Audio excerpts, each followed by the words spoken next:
Okay, welcome pong muli dito sa ating munting YouTube channel at ito ang inyong Pinoy Firearms Instructor na gunsmith din naman. At bago tayo bumati at magpasalamat ay gusto ko lang munang basahin ang ating content ngayon mula sa katanungan ni John Larry Bondok. Sabi ni John Larry Bondok ay, "Good PM, Idol. Tanong ko lang, ano ang disadvantage ng extended firing pin sa 1911? Okay, wala tayong 1911 ngayon. So, gagawin na rin natin itong in general. At hindi lamang yung disadvantage ang ating tatalakayin, kundi yung pros na rin. Pros and cons na. Dahil bakit kinakailangan may extended na firing pin. So yan, wala tayong 1911 ngayon, inuulit ko. At ang gagawin na lang natin ay titingnan natin ang ano ang pros at saka cons. Okay, bago natin yan bigyan ng pansin ay gusto ko lang kayong pasalamatan sa inyong pagla-like at pag-share ng ating mga videos dahil dumadami naman yung ating mga subscribers dahil sa inyong mga pagla-like at saka mga share ng ating mga videos. At ganyan din, maraming salamat doon sa mga hindi nag-skip ng ads dahil dumadami na, nakakadagdag naman kayo sa ating revenues dahil ang ating kita sa YouTube channel ay tinutulong natin sa 6 na estudyante na mga anak na single parent na tinutulungan natin para makapag-aral. At least binibigyan natin sila ng mga pambaon. At lalo tigit, maraming salamat doon sa nagpadala dito sa ating GCash number. Huwag po ninyong tawagan yan para magtanong ng binibintang baril dahil kami po ay walang binibintang baril. Tesorera ko po yan. Tumatanggap ng inyong mga tulong para sa ating mga beneficiaries. Tumawag kayo at mag-message kung kayo ay may tutulong sa ating mga beneficiaries para ma-recognize kayo, kagaya ni Aljon Dating at ni Jobet Francisco.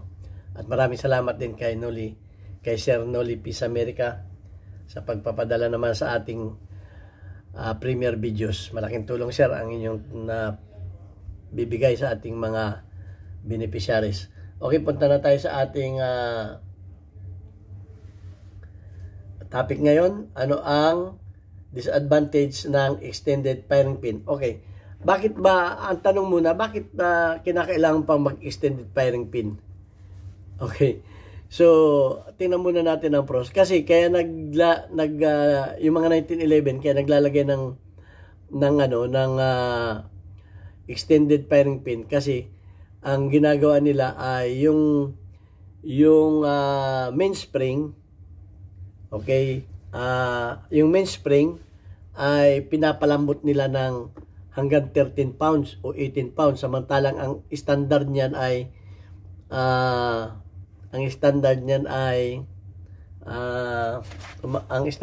25. So malakas talaga. So pag malakas ang wala tayong, ulitin ko wala tayong ito ay pandemo lang. Wala tayong 1911, baka sabihin na naman hindi tayo may mga kasi dyan, may mga nagsasabi na hindi naman 1911 yan, ito pa hindi 1911, pandemo lang to. Okay, kasi pag matigas itong mainspring, itong hammer spring, kumbaga, ay mahirap yan itulak ng mahirap mag-recoil yan. Kasi nga, like ko sinasabi, itutumba yan ng slide. Itutumba ng slide yan. Ngayon, kung malambot ito, di siyempre, maganda mag-recoil yan. Maganda mag-recoil kasi nga malambot ang mainspring. Ngayon, pag lumambot ang mainspring at yung kinakailangan mag-extended ka ng firing pin para sure ball na puputok. Kasi nga, pag maigsi yan, tapos mahina yung palo ng hammer mo, ay hindi nakatuno. Maaring mag-misfire. So, ganun ang ganun ang ginagawa ng mga kalimitang shooter. Yung iba, ginagawa nila na hanggang 13 pounds pa. Bumabawi na lang sila doon sa haba ng firing pin. May mga extended kasi na aftermarket na mga mga firing pin. So yun talaga ang purpose niyan, para siguradong pumutok. At ang gagamitin naman nilang primer niyan ay siyempre yung light primer. Kasi yung mga heavy primer o yung hard primer ay siyempre mahirap iputok yan ng mga mahina ang mainspring. So yan ang ano niyan, para sureball ang putok. Yun ang talagang pros niyan. Kaya naglalagay ng extended firing pin. At ang isa pa, yung mga extended firing pin na nabibili ng aftermarket ay magaganda talaga ang ano niyan, magaganda ang magaganda ang materialis. Okay, lalo na yung mga Wilson Combat na yan. O yan, isa pa yan, magaganda yan. So, yun ang isang ano niyan, magagandang ang materialis niyan. Kumbaga, matitigas yan. Meron pang may mga titanium yan na tinatawag. So, yun ang ano niyan. So, punta tayo doon sa tanong. Ano ang ano naman ang disadvantage, ang cons? Ang isa diyan ay siyempre, ang isa diyan pagka malambot ang isa pa diyan sa mga single action naman, sa mga double action. In general na kasi hindi lang sa 1911, baka naman sabihin niyo bakit may 1911 ba na double action? Meron din. Meron din mga ano. May ano tayo diyan, yung kalimutan ko na. Yung mamaya, maalala ko yun. Nakalimutan ko na. Makalimutin na si Lolo. Okay, may double action din na ano. Sa mga double action, malambot kalabitin. Dahil nga, malambot na yung mainspring niya, malambot na. Siyempre, malambot ng kalabitin. Ngayon, ang cons niyan ay delikado sa mga bata. Pag nakuha ng mga bata yan, kayang kalabitin ng mga bata dahil malambot ng trigger O, di ba? Kaya dahil sa mga double action. At kaya na rin nilang lalo kung may ano yan, lalo na kung may chamber load yan. Ay kayang kalabitin yan dahil malambot na nga. Yung pang isang ang ano niyan, cons, ang disadvantage. Ang isa pa, yung drop safety. Pagka nalaglag, madaling pumalo ang hammer. Yun ang isa pa. Ngayon, ang isa pang ano dyan ay pagka mahaba ang firing pin mo at hindi nakatuno naman yung ano, hindi nakatuno naman yung iyong mainspring sa haba ng firing pin, makakadamage naman ng ano, makakadamage naman ng primer. Maaring makabutas ng primer at mag-backfire. Yun ang isa pa. Dapat yan, kung magpapahaba kayo ng extended ng firing pin, dapat nakatuno ang lakas naman ng inyong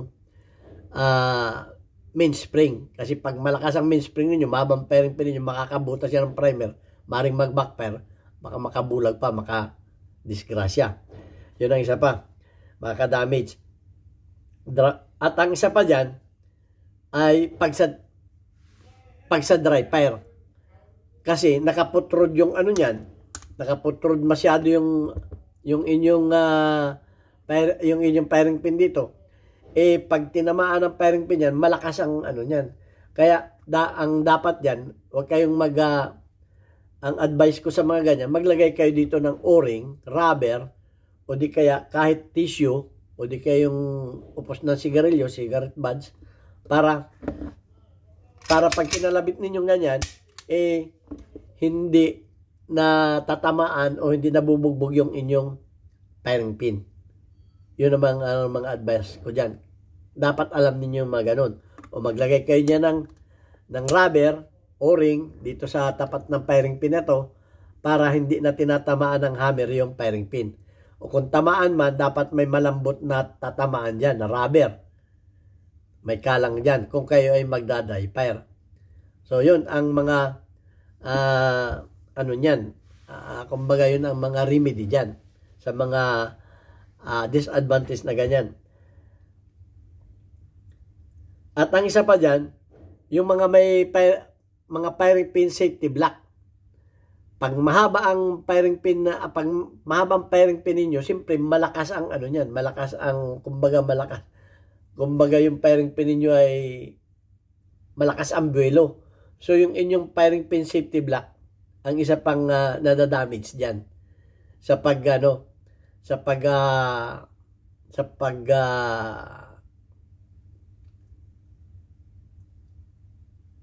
dry fire. Okay. Nabablanko ako pag dry fire. So yun ang mga nalalaman ko diyan. Dahil nga dapat alam din ninyo ang pag-iingat diyan. So yun lang ang nalalaman ko pa sa ngayon. At kung meron pa kayong naalaala, kasi alam naman ninyo makalimutin na si Lolo. Hindi ko na rin halos maalaala yung lahat. Pero so far yun lang naalaala ko ngayon dahil hindi naman tayo gumagawa ng mga hindi tayo nag-i-edit ng mga videos.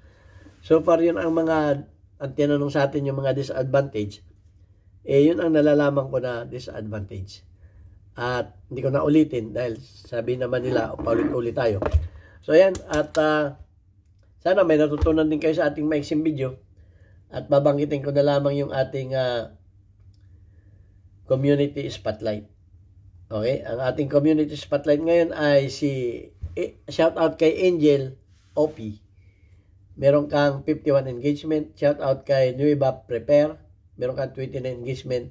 Shout out kay Rag Ferns. Meron kang 82 engagement. Shout out kay JNF. Meron kang 13 engagement. At shout out kay Christine Lee. Meron kang 57 engagement. Shout out din sa aking mga kababayan sa Pinamalayan Oriental, Mindoro. Meron po kami dyan bagong Papa Burgers. Ito. Na matatagpuan ninyo sa dati kong masishop. Kahit po bagong bagyo, brown out, 24/7, bukas po yan dahil may generator. Makaka-order kayo dyan ng masarap na Papa Burger na buy one, take one. At marami pa kayong, halagang 40 pesos lang, at marami pa kayong pagkain na ma-order dyan. Okay, maraming salamat sa inyo. Thank you very much. Hanggang sa muli natin video.